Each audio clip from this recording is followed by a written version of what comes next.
陈贵妃怎么在这儿？请皇贵妃安。起来吧。谢谢姐姐。是皇上叫永璋来问书，我怕皇上又训斥永璋。好在我阿哥他会说话。皇上怕是还要问功课，不如我们一起回吧。想起在前底时，永璋刚落地，白白胖胖的一个小人儿，你也刚当额娘，我总是去看你们。是啊，日子过得可真快。听闻陈贵妃现在奉佛念经，已经吃全素了。自从孝贤皇后崩逝，总不知哪里行差踏错，惹得皇上对我不满。你也是爱子心切，才会让人教唆。你我相处多年，怎不知你是个好脾气的？没想到，这时候只有你来安慰我。怪不得，竟是你成了未来的皇后。我呀，败也家事，成也家事。我无子嗣，贤明也不如孝贤皇后。也许皇上就是因为这个，才选我为后吧。其实这么多年，我也别无他求，只是希望我的孩子能平安有福地长大。可是压在我头上的那些人都没了，便生了痴心妄想，也听信了家嫔的奉承，以为自己有资本可以争一争皇后之位，为自己的孩子争一个嫡出的身份。我实在是糊涂了，但求你能谅解。起来，起来。我明白，也无意怪你。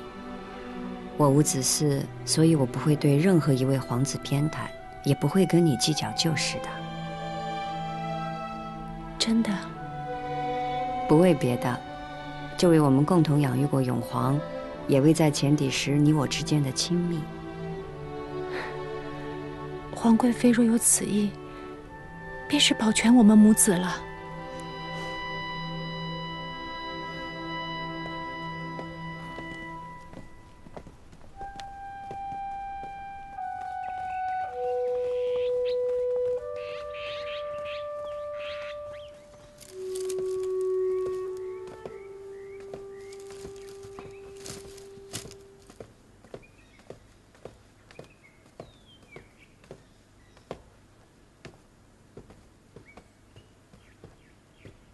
臣妾给太后请安。起来吧，坐吧。你们都下去吧。是。明日天一亮，行过礼，你就该叫哀家皇额娘了吧？哀家最不中意你做皇帝的皇后，但最终还是你走到了这个位置。臣妾有今日，全都仰赖太后。哀家可不敢受你这个仰赖，是皇帝执意要选你。哀家当年跟你说过的，不过是要你好好思量，不要学你姑母那样作茧自缚。臣妾记得，臣妾记得，当年臣妾对太后说，臣妾对后位并无心思。是啊，那之后，皇帝晋你为皇贵妃，如今你要晋为皇后了，这话又怎么说了呢？臣妾还是敢说，臣妾从未妄求过皇后之位。你自然可以得意。你这个后位不是你自己争来的，是皇帝拱手给的。皇上的情谊和厚爱，臣妾万分感谢，不敢得意，没有珍惜。太后，臣妾想问您，先帝在您面前掉过眼泪吗？永皇过世的时候，皇上在臣妾面前强忍着眼泪。他说他不敢面对永璜的过世。皇上说他欢喜皇子的长成，也害怕皇子的长成。他说他在万人之上，却也在无人之巅，孤零零的没人陪伴。那个时候，臣妾只想对皇上说，皇上一直让臣妾安心的话，有我在，你放心。然后，皇帝就跟你说，让你陪伴他，成为他的皇后。是，那不正好合了你那颗心？臣妾是想和心爱的人携手并肩，不过对于后位，臣妾也向皇上坦诚，面对后位，臣妾惶恐。因为你姑母，姑母对臣妾的叮嘱，太后也知道。这份叮嘱，过了这些年，臣妾也没想明白，以至于皇上说到后位的时候，臣妾的心里亦是逃避。也是皇上的一句话，让臣妾猛然惊醒。这些年，或许是因为姑母的叮嘱，臣妾受困于皇后的身份、中宫的位分。只是这些，都不是臣妾在意的、想要的。臣妾真正在意的、想要的，只有皇上的情分。皇帝说的那句话是什么？皇上说他是皇上，也是人父。他希望陪在他身侧的是皇后，也是妻子。太后，臣妾心中所向，并非后位，而是皇上的妻子。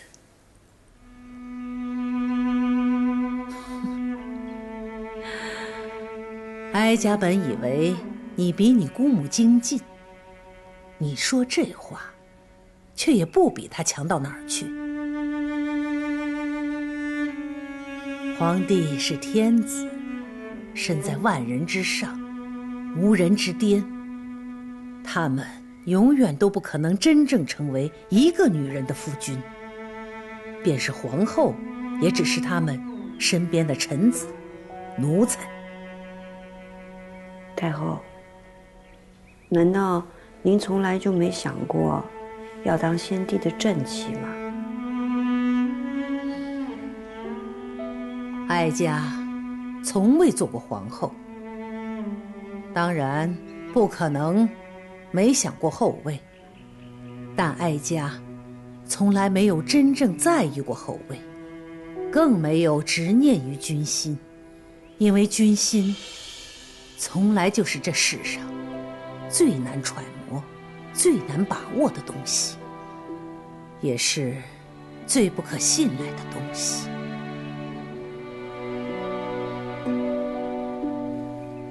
好了，你今儿来说了这么多，哀家明白了你的用心用情。你是皇帝亲选的皇后，哀家没有什么话可以再说，只是哀家再警醒你一句：作为皇帝的继后，不是一件容易的事情，而大清开国以来，你们乌拉那拉氏的皇后更是不易。臣妾或许看不清后位，看不清前路，也不够看得清皇上。可是臣妾看得清自己的心。臣妾不喜欢孤寒高位，可皇上说他孤单，臣妾就只想到他身边去。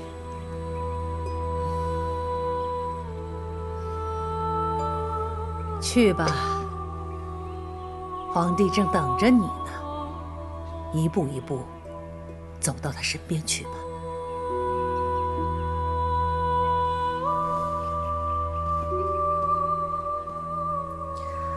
臣妾多谢太后。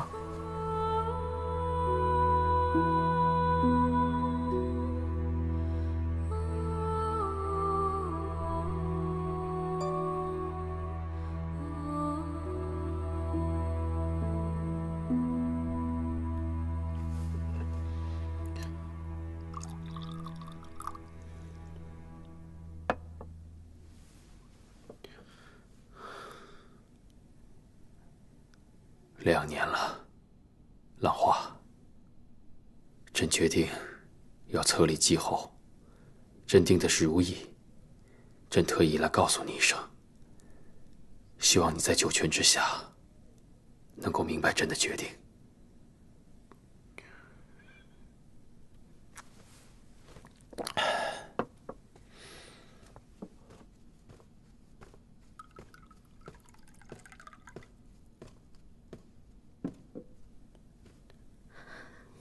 皇阿玛，景色，你回来了。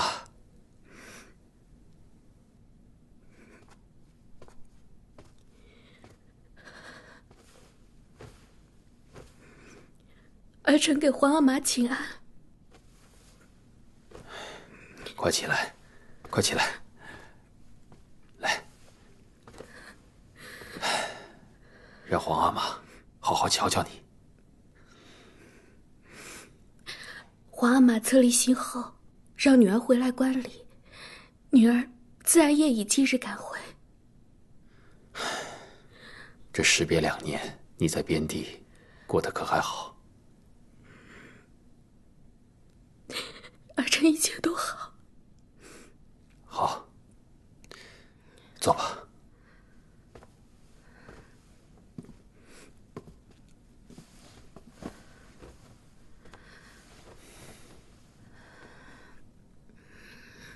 皇阿玛，听说额娘临终时举荐的皇后，并不是贤娘娘。或许在你额娘的心里，如意并不是最合适的人选，可是朕觉得合适。儿臣听额娘说过，贤娘娘是皇阿玛一早就倾心的人。可是贤娘娘没有家室，没有儿女，只怕其他娘娘们都会不服。正是因为没有家室儿女，才不用像你额娘一样，为了家族还有儿女筹谋，而费尽了心血。皇阿玛心意已决，儿臣也不能多说什么。只是听说，皇阿玛让舅舅做册后的册封正使。是，你舅舅在，可以增添如意册后的荣光。可舅舅是额娘的亲弟弟，怎可做继后的册封使？他是臣子，这是他应该做的。什么可为，什么不可为，你舅舅的心里自然清楚。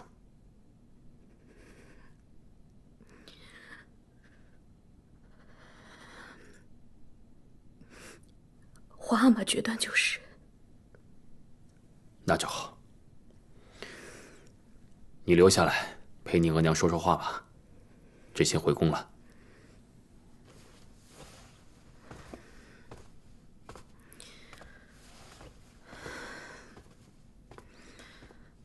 恭送皇阿玛。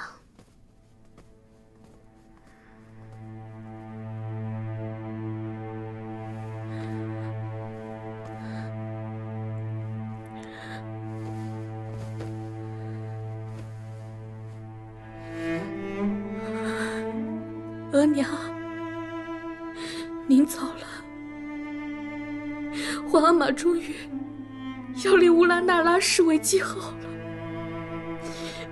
可您别难过，有得宠就有失宠。额娘您有儿有女有家室，却仍有伤心之事，女儿就忍着等着，等乌拉那拉氏伤心绝望的那一天。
姐姐，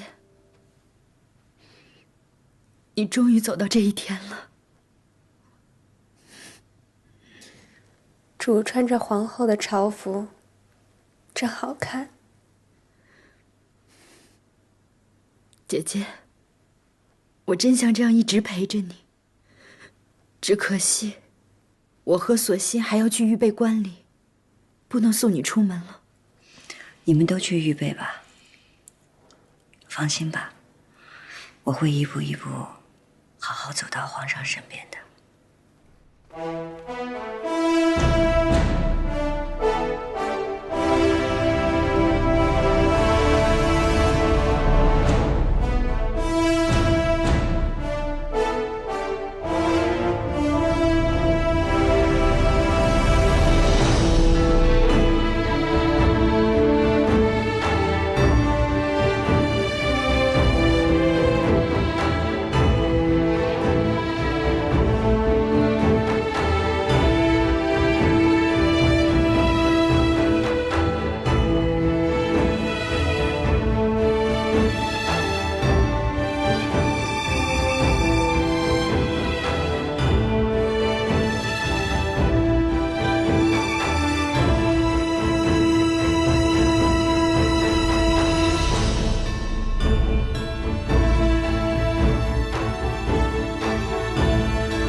朕中宫虚悬已久，皇贵妃乌拉那拉氏秀玉名门，详中士德，早从前底，克贤内则，今兹养成皇太后慈玉，以金册金宝立尔为皇后，钦哉！受册。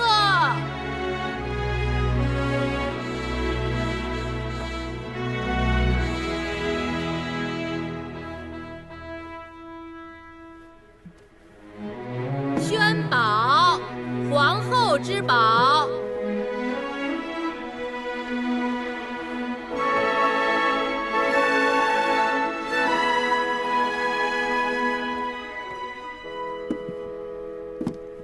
臣妾叩谢皇上隆恩。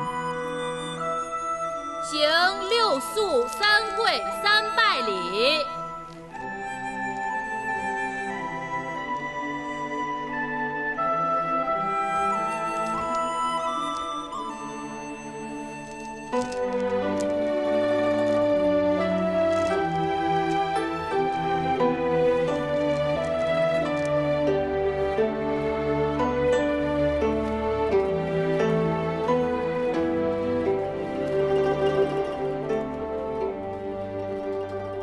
立后之日，皇上钦定的8月初2，这个是个好日子。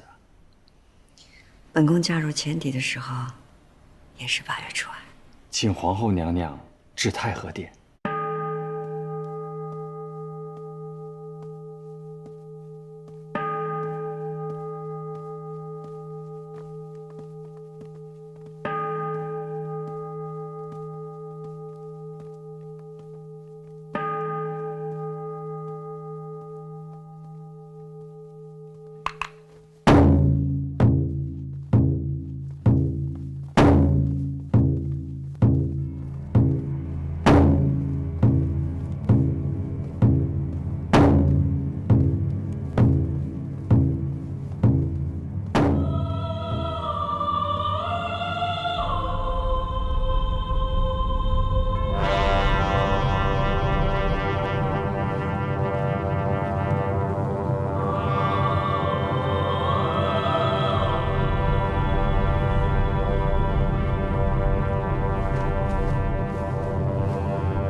臣妾乌拉那拉氏受恩于君，令主中宫，必恪尽厥职，端礼后宫。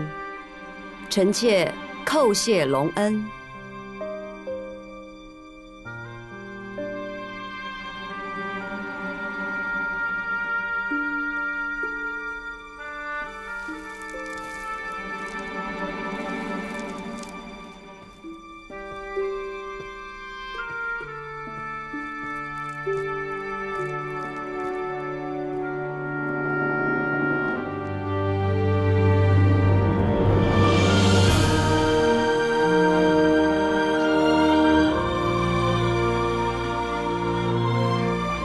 祝皇上皇后凤凰于飞，和鸣铿锵，白首之喜，百年河心。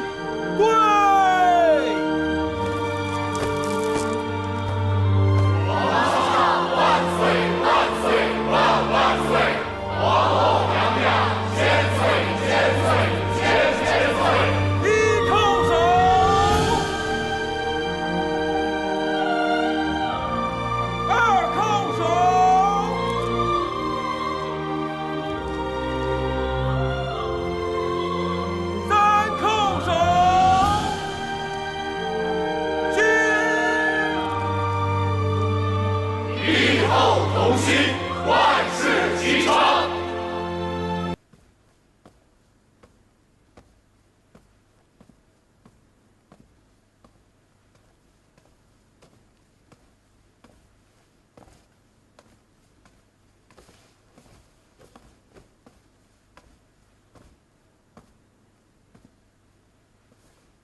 皇上，龙角高台，揭盖头了。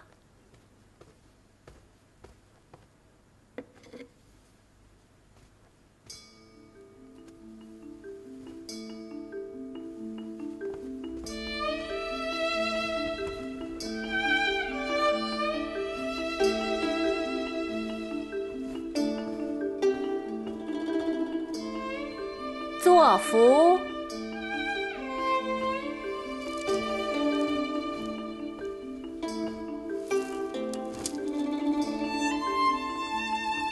饮合卺酒。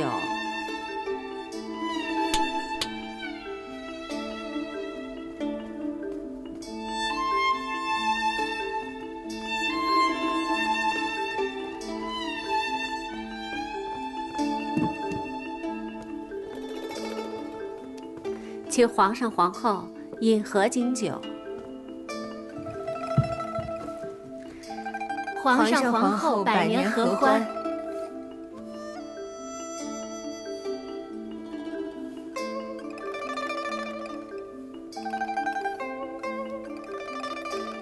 上子孙饽饽。皇上皇后多子多福。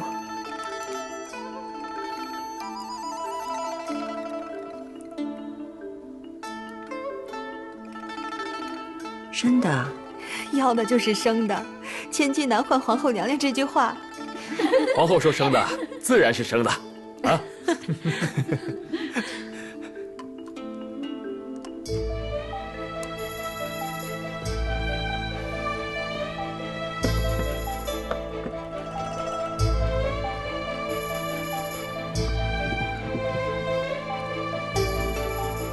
礼成。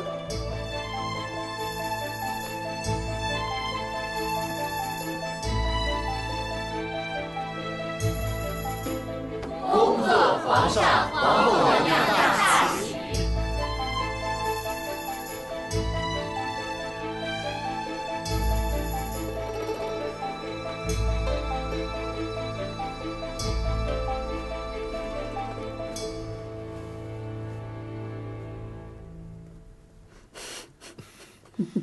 咱我先松饭些吧。皇上啊，臣妾今日是累坏了。是啊，朕的脸都笑僵了。朕知道，今日皇后的册礼让你受累了。臣妾的腰都快断了。是吗？朕替你捏捏。哎呀，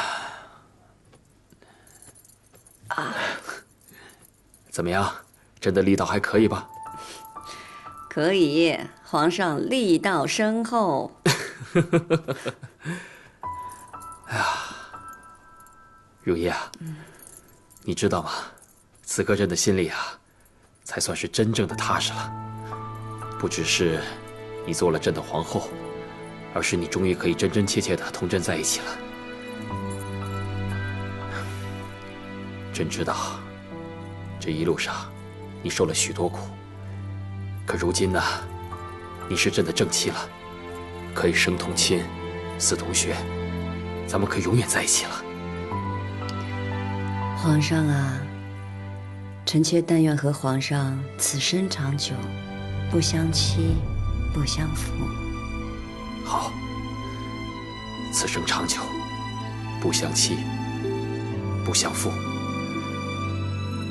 君无戏言，这个君不仅是天下君王，更是你的枕畔夫君。那不如咱们安置吧，眼睛都睁不开了。瞧你累的。好，来人，更衣。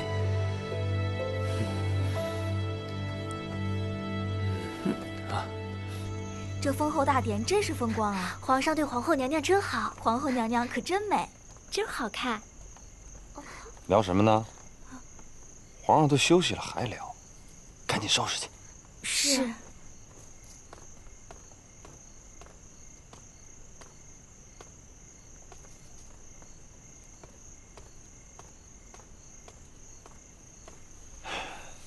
林大人辛劳啊！李公公辛劳。这皇上大婚，这一刻也离不开您呢。哎，今儿是喜事，再忙也高兴。是，我再去那边看看。李公公辛苦。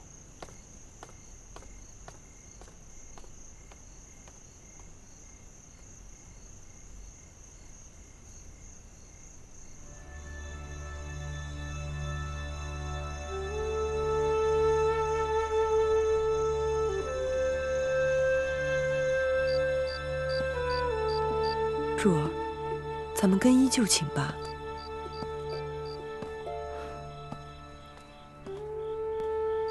本宫第一次见立后大典呢，真是热闹宏大呀！怪不得人人都想往上爬。柱儿，您的路还长远着呢，将来一定会青云直上。青云直上，本宫这辈子怕是没指望成为皇后。若能做个皇贵妃，也就心满意足了。这样，额娘就不会看不起本宫了吧？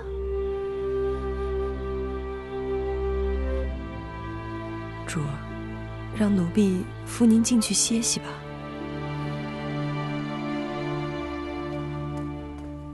都喝这么多了，还要喝？你这不折腾人吗？哎呀，你今儿是真高兴啊！啊，看着皇上娶亲，你也想娶了是吧？嗯，这是你说的啊，你别扯上我。哎，我现在还真有一姑娘，每天让我朝思暮想的，就是令嫔宫里的兰翠。哎，那模样，令嫔身边的人。人，你想都别想。怎么着？你是又担心令嫔了吧？这皇上立了皇后，你怕她被冷落？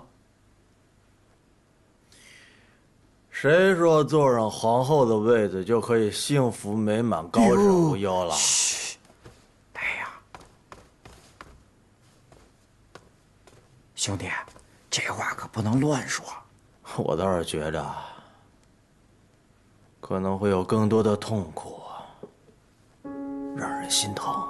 嗨，这谁的婆娘谁心疼？你心疼个什么劲儿啊？切，你说说你，这把年纪了还不成个家，整天孤单单的。我也不知道我为什么整天孤孤单单，我更不知道他是什么时候在我心里落下一个影儿。一个只能远不能近的影儿。我只能远远地看着他，但是他的高兴和伤心我都懂，我懂。现如今都好了，我自然是高兴的，我很高兴。但是高兴之余，我还是担心，不知道来日他还会受多少痛苦，还有磨难。你看看你，还是想着你的令主不是？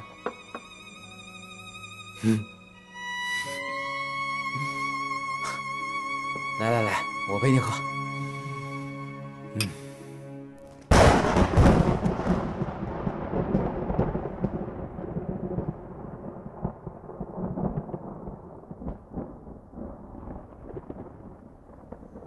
青樱，青樱，你终于当皇后了。你真不愧是乌拉那拉氏的女人。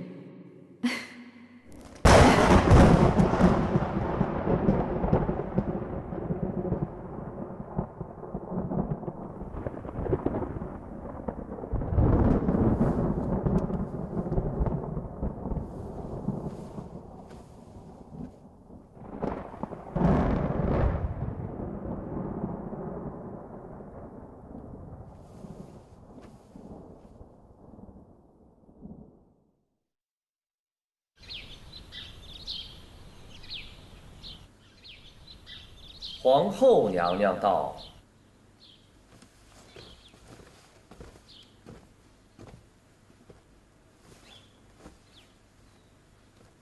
臣妾请皇后娘娘万安。起来吧。谢皇后娘娘。坐吧。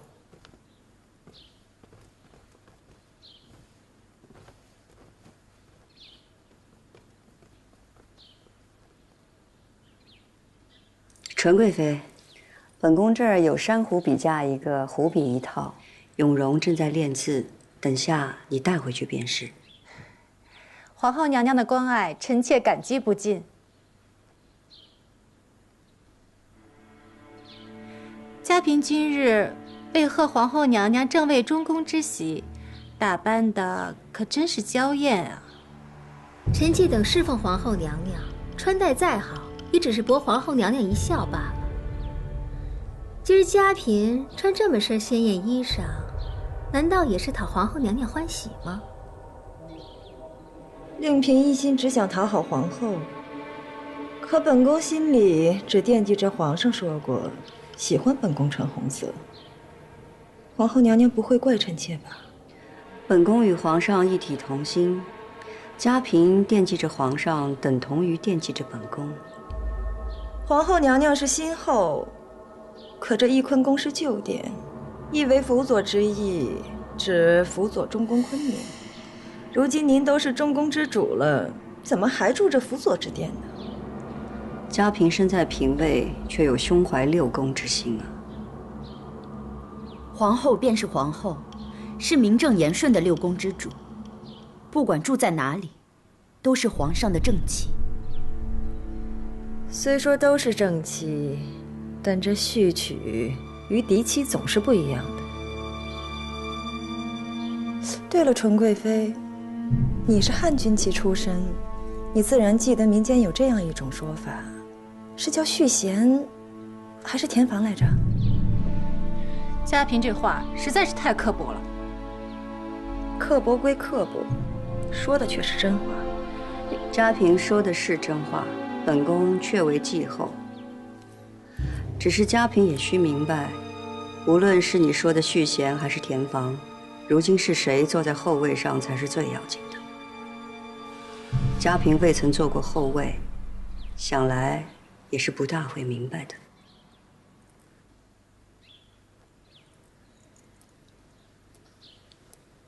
这么着吧，本宫昨日封后大喜，今儿也高兴。既然嘉嫔如此在意名分，本宫就复你贵妃之位。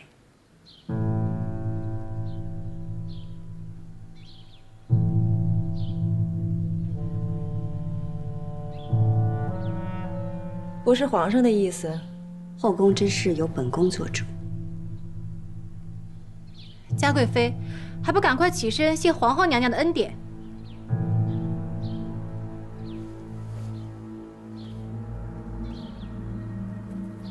谢过皇后。纯贵妃，你是嫔妃当中资历最深的，从今往后也要助本宫约束众人，谨记宫规。臣妾谨遵皇后娘娘教诲。起来吧。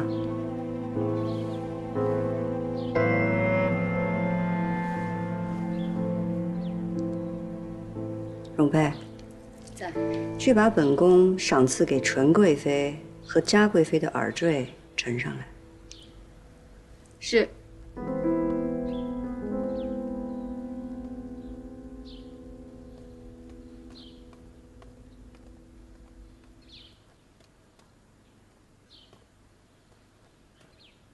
左边是纯贵妃的，右边是金玉妍的。好，皇后娘娘留你在，是为了让你好好看着。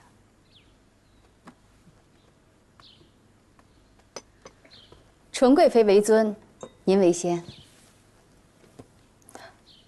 这副是皇后娘娘赠与纯贵妃的。这玛瑙明珠耳坠真是华贵。臣妾多谢皇后娘娘赏赐。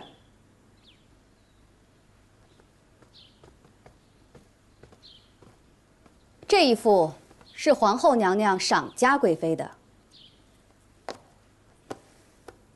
这是红玉髓的耳坠。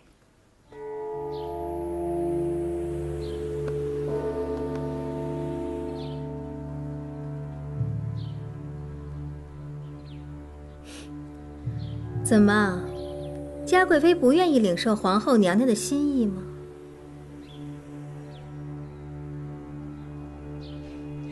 皇后娘娘赏赐的耳坠，臣妾即刻便戴上，以表敬重。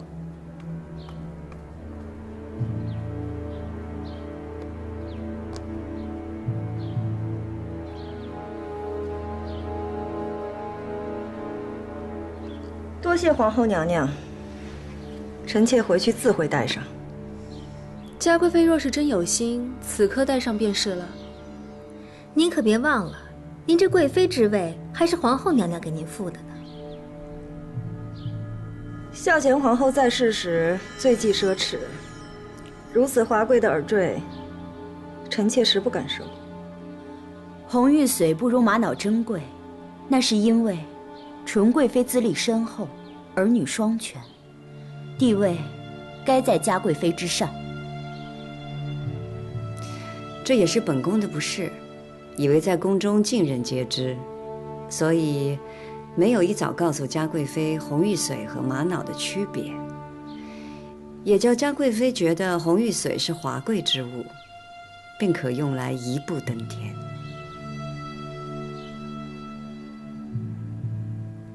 我们蒙汉女子哪里会分不清玛瑙和红玉髓呀？就连妹妹出身寒微，也知道这个。我分得清玛瑙和红玉髓，不需要你来提点。皇后娘娘的用意，臣妾明白了。你明白吗？你明白什么是对错，什么是是非，什么是安分守己吗？本宫赐你这对红玉髓耳坠，就是要时刻提醒你，不要生事惹祸，辜负了本宫的深意。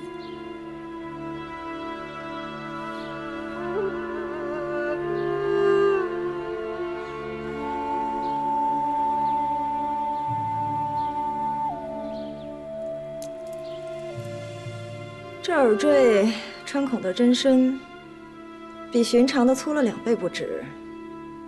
臣妾的耳洞太细，穿不过去。戴耳坠原不用劳碌嘉贵妃，穿不穿得进是奴婢的本事，肯不肯让奴婢穿，便是嘉贵妃自己的心意。贵妃复位来之不易，妹妹可别轻易又丢了。仔细你的爪子，小心伤了本宫。嘉贵妃，您得忍着点儿，为了记住教训，总得吃些苦头。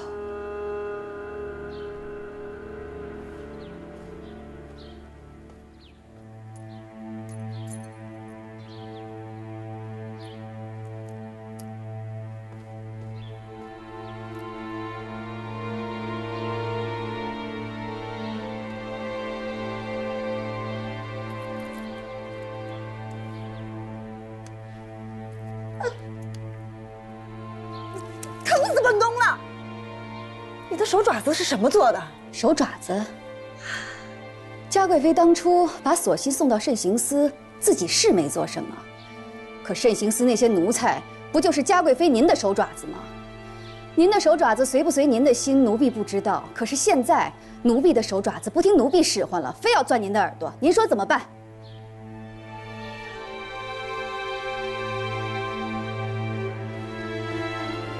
皇后，你就看着你的奴才欺凌臣妾吗？嘉贵妃，您身为妃嫔，皇后娘娘身为中宫，只能教导，不能责罚，何来欺凌呢？皇后，所幸的腿坏了，是慎刑司的人下手太重，皇上也责罚过臣妾了，如今连皇上都不计较了，您还要怪臣妾吗？本宫与皇上一体同心，这是赏赐，不是惩罚。皇后是拿着赏赐之名来报自己的私仇，嘉贵妃可别会错了意。臣妾不服。本宫是皇后，坐在了你最想坐的凤位上，所以对你赏也是罚，罚也是赏。就像皇上对御史逼死发妻的那位王爷是一样的。就算是王爷做错了，皇上也责罚过了，轮不到后宫夫人来说三道四。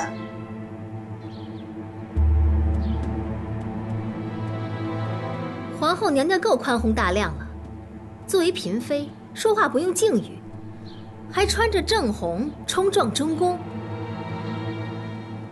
嘉贵妃，你再尊贵，再远道而来，你也跟咱们是一样的，都是妾罢了。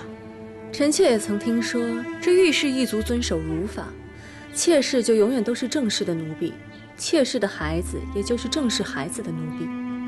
怎么嘉贵妃离开了母族，就尊卑不分了呢？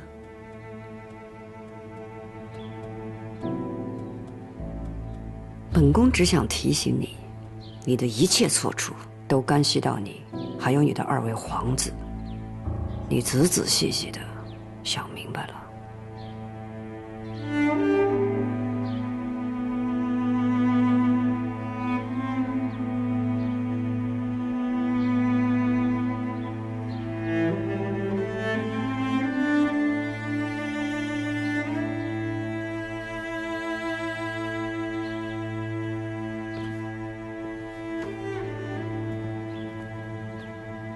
嘉贵妃，您别再挣扎乱动了，否则就是您自己不小心伤的耳朵。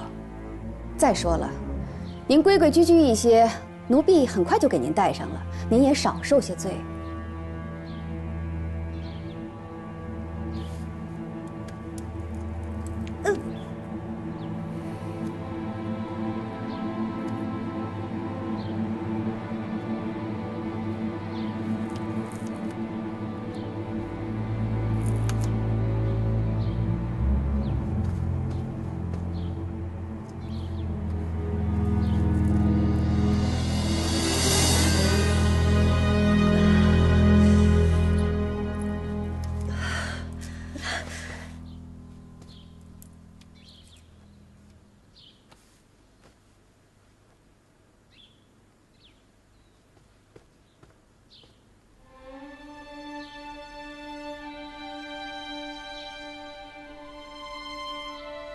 大伙儿觉得好看吗？好看。本宫也觉得好看。不过，疼吗？皇后娘娘明知故问。疼就好，疼才记得教训。丽熙，你可要回去好好的照顾嘉贵妃啊，别像珍淑一样，一个不小心便被打发了出去。珍淑有御氏母族可回，你可没有。是。嘉贵妃，您的眼泪珠子太珍贵了，要留，别留在奴婢面前。在奴婢心里，您的眼泪和屋檐上滴下的脏水没分别。但您若要把您的泪珠子甩到皇上跟前去，那奴婢也得当着各位主的面回清楚了。皇后娘娘给的是赏赐，是奴婢给您带上的。若是伤着碰着，您尽管冲着奴婢来，奴婢没二话。但您若要把脏水往皇后娘娘身上泼，那您就歇了这份心吧。满宫的嫔妃主都看着呢，这是您自己愿意承受的，不为别的，只为您自己做过的那些亏心事，这也是该受着的。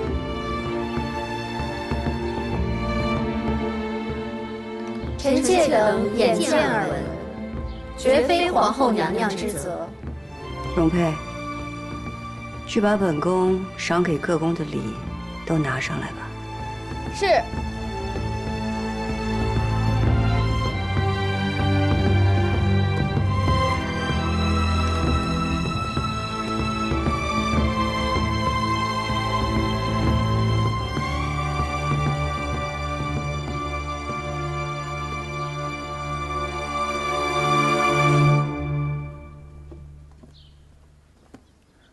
主忍一忍，奴婢替您摘了它吧。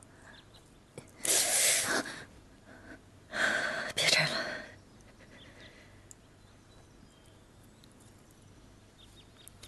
主儿，您今日受委屈，旁人都看笑话呢。奴婢替您摘了它吧。张王败寇，他羞辱我也便罢了，他竟然平白无故的提起王爷。王爷也是他被提的，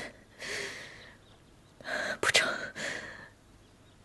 我要带着这个去见皇上，我绝不允许他在皇上面前对王爷说三道四。主，今日皇后娘娘只是训导你，动手的是容佩，皇上要怪也是怪不到皇后娘娘头上的。我咽不下这口气。主，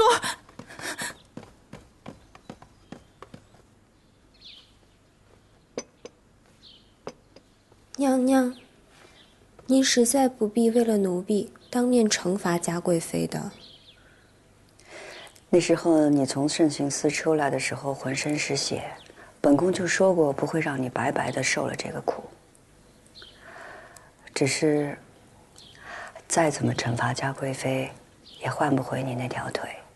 奴婢一切都好，真的，娘娘不必为奴婢担心。娘娘一路好不容易走到今天的位置，奴婢只希望娘娘能够平安顺遂，不要因为奴婢而产生什么差池才好。姐姐一步一步从妃妾的位子艰难上来，也是需要宽严并济、制衡于下的。今日，姐姐安抚了纯贵妃，弹压了嘉贵妃，让众人知道什么是赏罚，做的也是极对的。再者，如今姐姐贵为皇后，是中宫，对着嫔妃，只要有理有据，再怎么教导也不为过。就算嘉贵妃告到了皇上跟前，皇上也不会说什么的。所以索性，你不必过于担心。宽严并济，本宫心里有数的。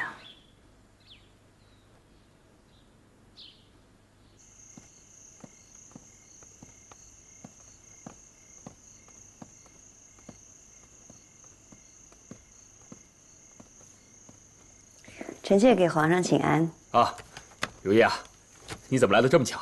正想去瞧你呢。来，坐。那臣妾和皇上是心有灵犀了。那可不，皇后娘娘来的正是时候。皇上听嘉贵妃聒噪了半天，怕也是累了。臣妾正好熬了百合羹，皇上尝尝。哦，百合好啊，百合寓意呢百年好合的意思，是个好意头。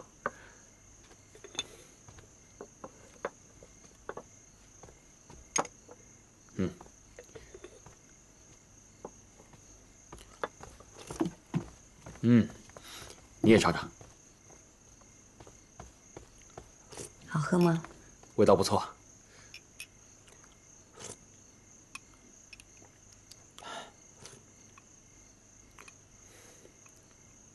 如意啊，方才嘉贵妃来养心殿见朕，哭哭啼啼的，说你弄伤了她的耳垂。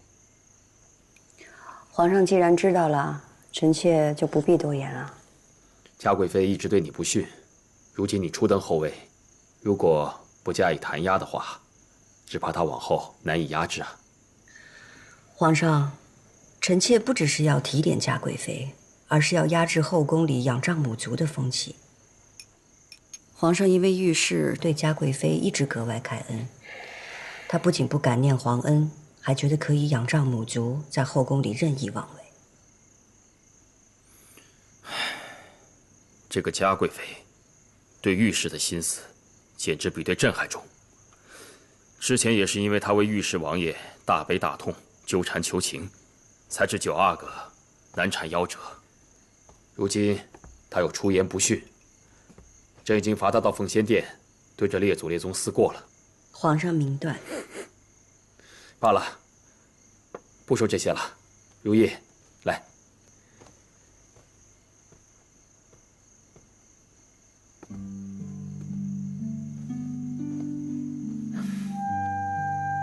过些日子就是朕的万寿节了，朕想着给你准备一份礼物。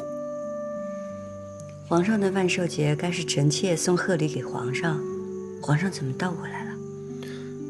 如意啊，你在冷宫待了那么多年，苦不堪言。而冷宫里呢，那些多半是先帝留下来的遗妃，朕已经下旨了，将他们挪去热河行宫好生养老，让他们不再过这样的苦日子了。皇上的意思是？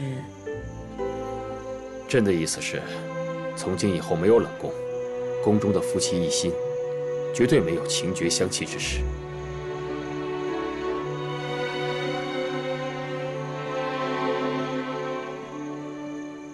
皇上情深义重，6宫同沐恩泽。如意啊，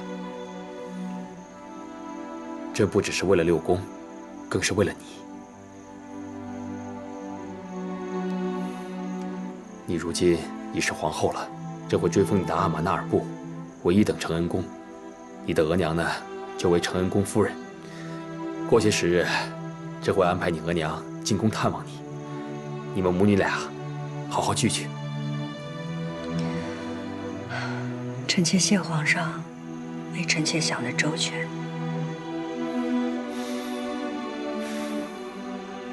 如意啊，你终于是朕的皇后了，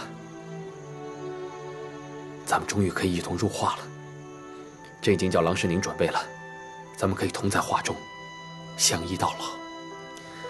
过些时日呢，朕想带你去五台山烧香，想去夜祖祭灵，想去告慰列祖列宗，告慰天地。咱们还有好多地方要一块儿去呢。皇上，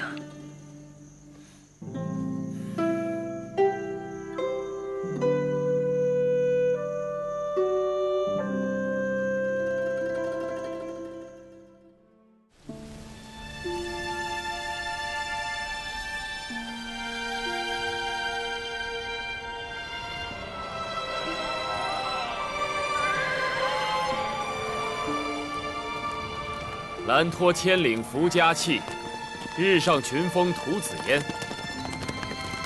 如意啊，走在这苍茫天地间，就只有我们2个人。漫随天外，云卷云舒，好不快意啊！皇上，您就带臣妾一个人出来，不大合规矩啊。朕想单独和你待一会儿。不算是偏宠吗？朕是这世间的皇帝，你是朕名正言顺的皇后，朕带你出来，看看美好的景色，有何不可？来，答应朕，要陪朕一直这么走下去。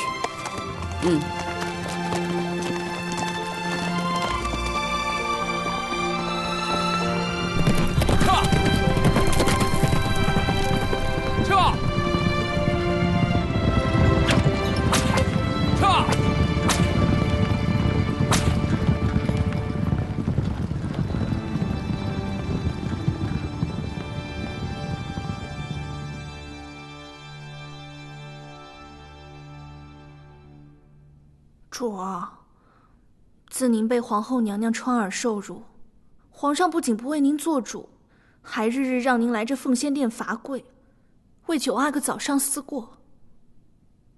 这次夜祖祭灵，寻衅松落，皇上也不带着您。皇上与皇后新婚燕尔，旁人去了也不过是陪衬，本宫去受那份辛苦做什么？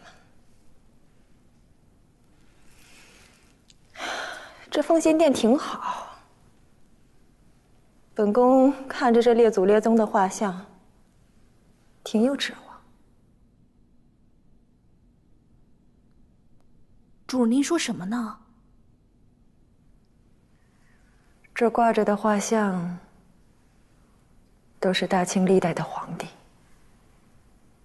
本宫盼着有一天，我的儿子也能像他们一样，成为大清继位的皇帝。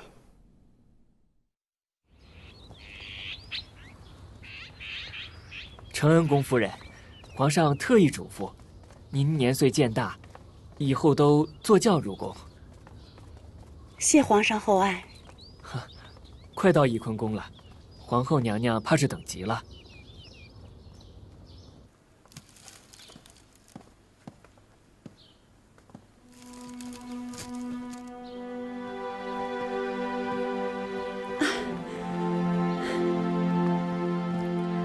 额娘，请受女儿一拜。皇后娘娘，快请起，妾身受不起。先受女儿一拜，再当女儿是皇后吧。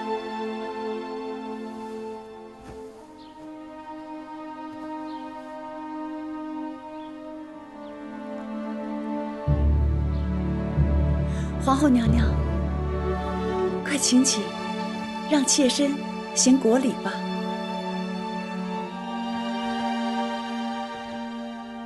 妾身请皇后娘娘万安。快起来吧，额娘，快起来。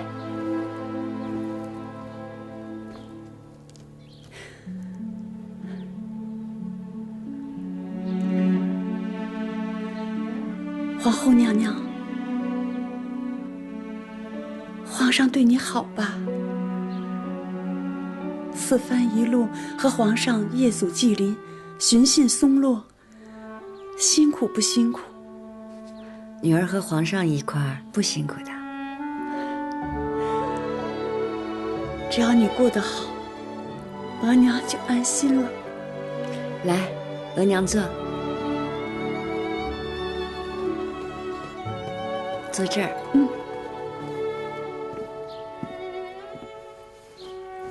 你快坐。夫人，娘娘一早就嘱咐了，这些都是素日您最爱吃的点心。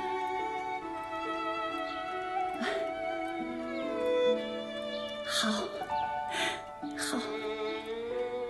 皇后娘娘至诚至孝，娘娘得以封后，乌拉那拉家续上往日的荣光。你阿玛和姑母在九泉之下，也可瞑目了。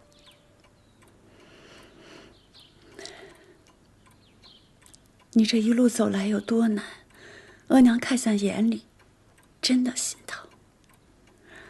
当皇后必有皇后的难处，也是不容易的。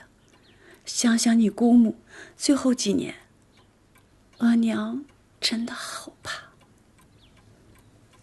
额娘，女儿会小心的。皇上也会好好待女儿的。皇上疼你，最是紧要的。你封了皇后，到府里来给你小妹求娶的人家，都踏破了门槛儿，个个都是重臣显贵。额娘，女儿家能嫁一个疼惜她的如意郎君便好，未必需要豪门显赫。娘娘说的很是，我也是这般想，免得沾染了富贵权势，倒让皇上觉得咱们不安分。额娘明白我就好，弟弟也是承袭爵位就好，不要沾染到官场里边来。都听娘娘的。额娘吃点点心吧。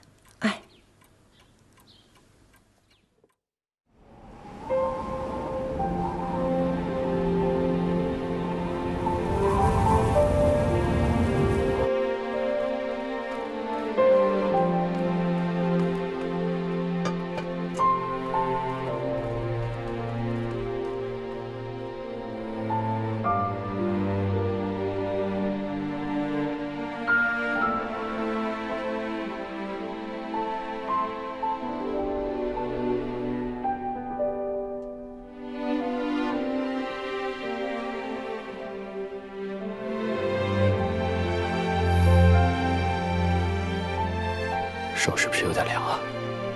不凉。皇上，你跟皇后娘娘握着手的姿势非常好。好啊，那你就画下来，看朕与皇后如何执手相看两不厌。好的。皇上，这不合规矩。是不合规矩，但合朕与你的心意。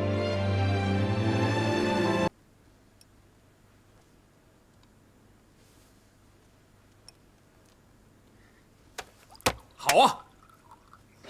皇上什么事儿这么高兴啊？这朱尔莫特纳木扎叛乱，岳钟琪啊，立刻率兵平定。朕倒要看看还有谁敢不驯服他。有皇上的龙威在，谁能不被驯服啊？皇上，令嫔娘娘说新学了乐琴，想要弹奏给皇上听，已经在外头候着了。让她进来吧。这。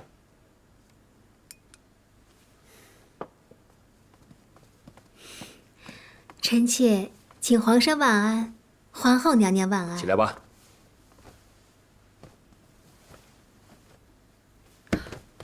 淑嫔怎么了？怎么了？我们主这几日一直头晕不适，昨日贪新鲜吃了半个贡梨，结果还吐了半夜。哟，这该不会是遇喜了吧？当然不会。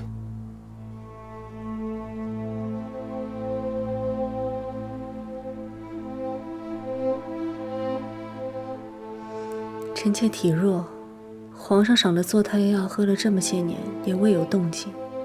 太医是说过，臣妾子嗣渊博。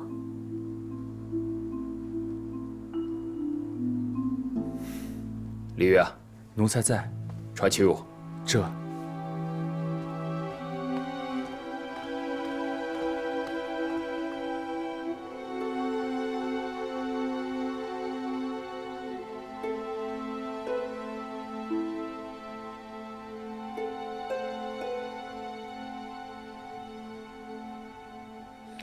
如何？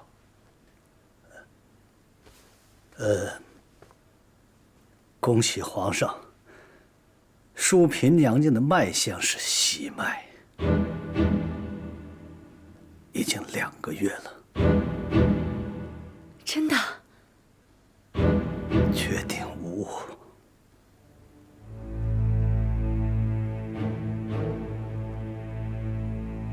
好，甚好。臣妾恭喜皇上，恭喜淑嫔，恭喜皇上。盼了这么些年了，本都以为没了指望，这半年来连坐胎药都是有一碗没一碗的喝着，谁能想到竟然真的有了？那是你情真意切，老天眷顾，遂了你的心愿。那坐胎药本是强壮底子后助孕的。淑嫔娘娘服用多时，身体健壮了，自然是有喜了。齐太医说的是，那本宫之后的身孕就有劳齐太医了。是，还请皇上允准。既然你喜欢，朕就让齐汝照顾你便是了。你嫔位多年了，如今遇喜，就晋为妃位吧。臣妾多谢皇上。恭喜皇上，恭喜淑妃姐姐。今天妹妹来的还真是巧，真想沾沾姐姐的喜气啊。多谢令嫔。皇上，那臣妾便先回去休息了。好。皇上，臣妾陪淑妃妹妹一起回去，她刚刚有孕，别疏漏了什么才好。皇后有心了。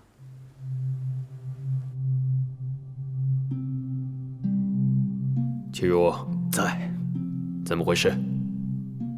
淑妃娘娘突然遇喜，想必是那坐胎药没有按时喝下的缘故。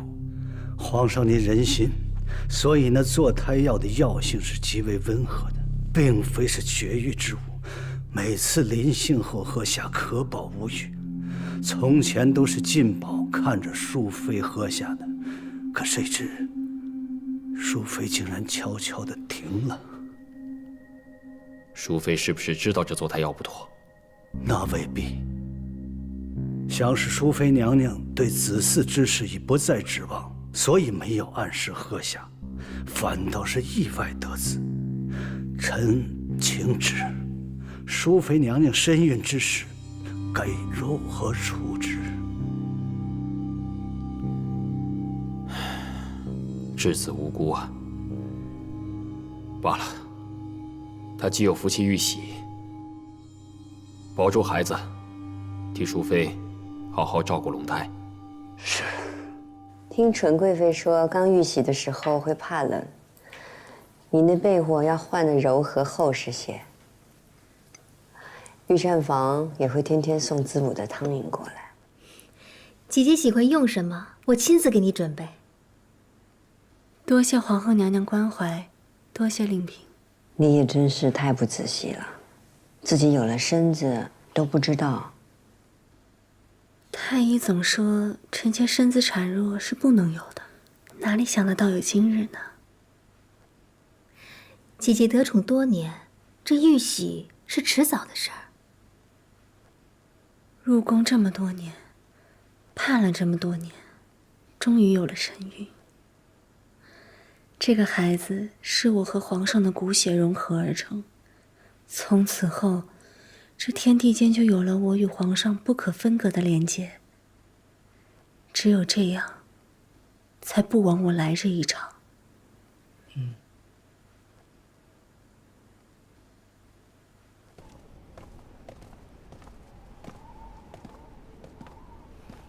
看着淑妃姐姐如愿以偿，臣妾是为她高兴，但心里也是忍不住发酸。不瞒您说，淑妃姐姐喝着坐胎药，臣妾也一样喝了。你哪儿得的方子？皇后娘娘恕罪，臣妾求死心切，找人寻了淑妃姐姐的药渣，自己悄悄配制的。可喝了这么多年，却一点动静都没有。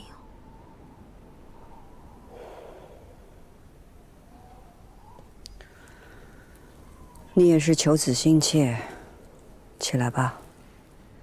谢皇后娘娘。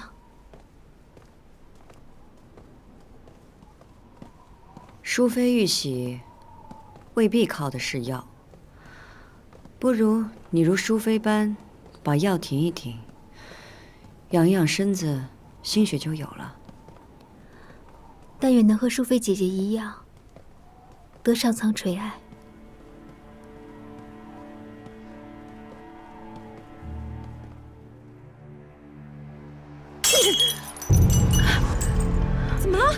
怎么了，主？这都是药啊！怎么能这么喝的，主？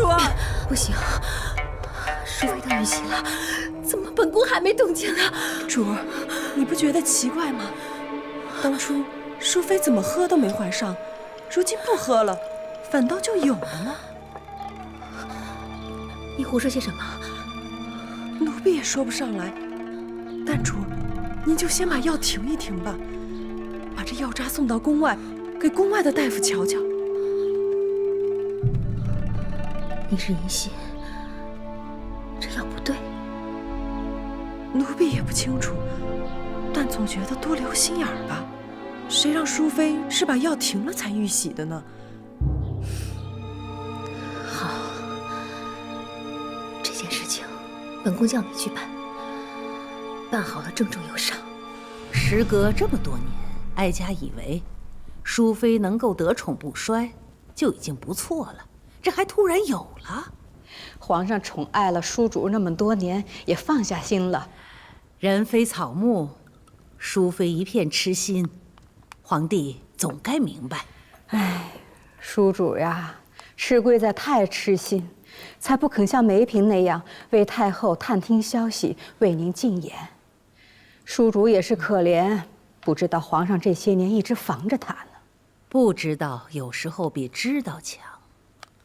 糊涂啊，未必不是福气。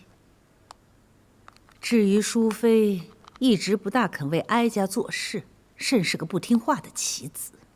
哎呀，以后有了孩子，叔主的心呀，更向着皇上了。那要是孩子生下来就归哀家抚养呢？那叔主一定会乖乖听话的。傅家，前几日山东巡抚进贡来的东阿阿胶，你去送给淑妃，让她好好养身子，生个白白胖胖的阿哥。是。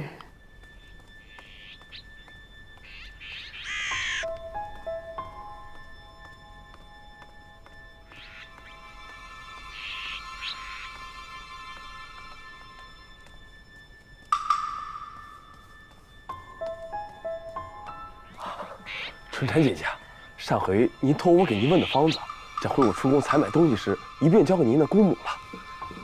这个是您姑母给您的回信，就是我不太识字，不知道上面写的是什么。这是我自己看病的一个偏方，但是只有家里人知道。哎呀，辛苦公公了。哎，谢谢春蝉姐姐。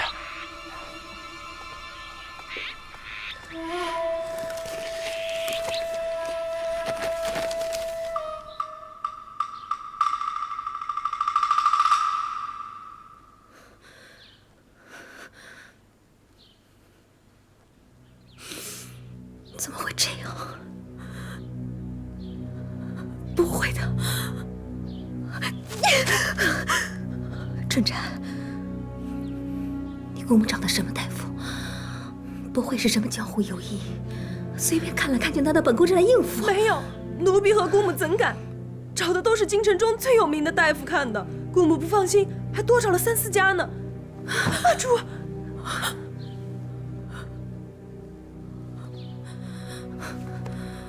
不会的，怎么会这样？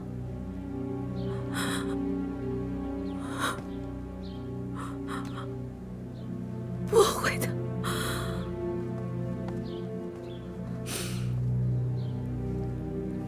珠儿，咱们这回可是吃了大亏了。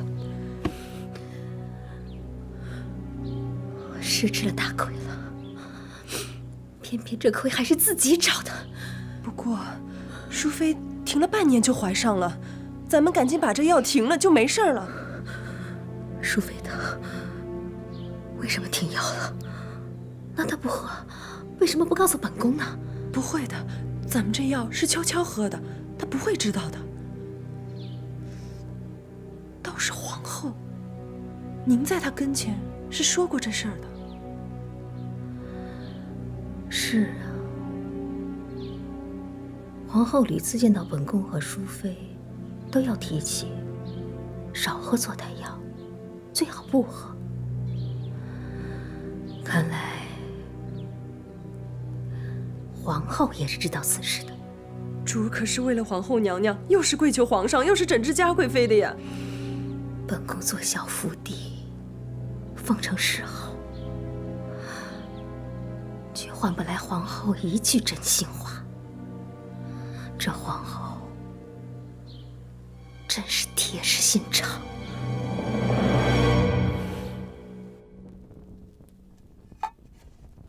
淑妃的孩子来之不易，务必精心照顾。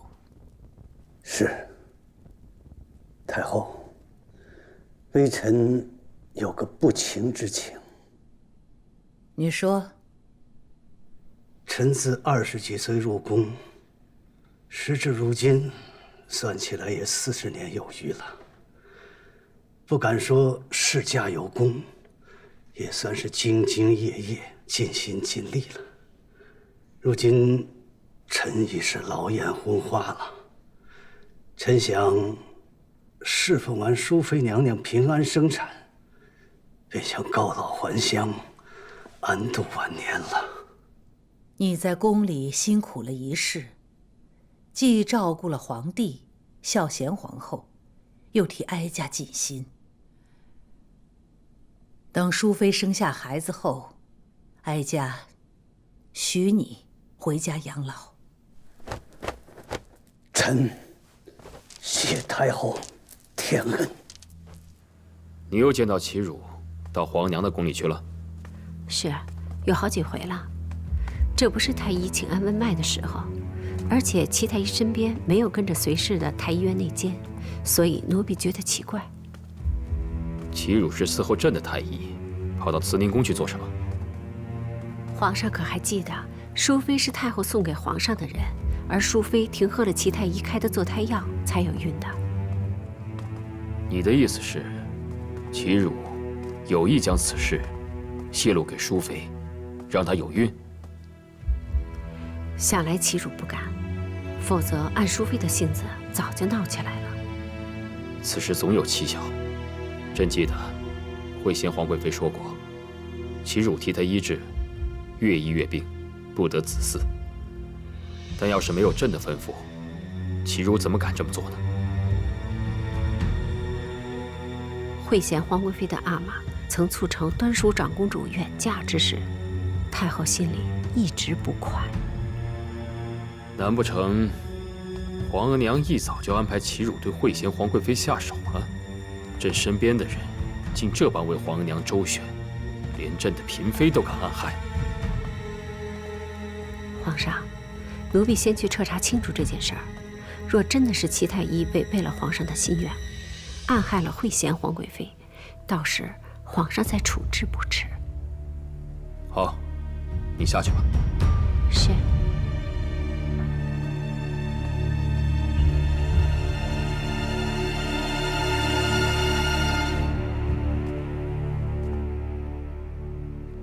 自去岁以来，朝中一切安定，边地虽有骚乱，但迅速平定。如今政通人和，朕打算奉皇太后南巡江浙，沿途体察民情。你们都说这天下富庶安定，可这富庶安定，朕都是在奏折上看到的，未曾眼见。圣祖也曾南巡，与官民同乐，朕是圣祖的子孙，理应效仿。皇上圣明。太后说这是皇上第一次南巡，巡幸的地方又是江南燕柔之地，陪同的嫔妃除了本宫之外，都是汉军旗。六宫的事儿还是于妃料理着，她会好好照顾你。多谢皇后娘娘美意。你看你现在肚子都那么大了，孩子也会动了，多好。想来臣妾第一次见到皇上时，还以为以后再也见不到皇上了。哪知日后真能到皇上身边，还能有皇上的孩子。臣妾知道，皇上喜欢诗词汉墨，又懂得琴棋书画，就几乎没有什么是他不会的。原来我熟读诗书，就是为了要走到这个倾慕的人身边去。本宫也是替你高兴。这满宫上下这么些人，他们看皇上的眼神，他们的笑，都是赤裸裸的欲望。就只有您看皇上的眼神，和臣妾是一样的。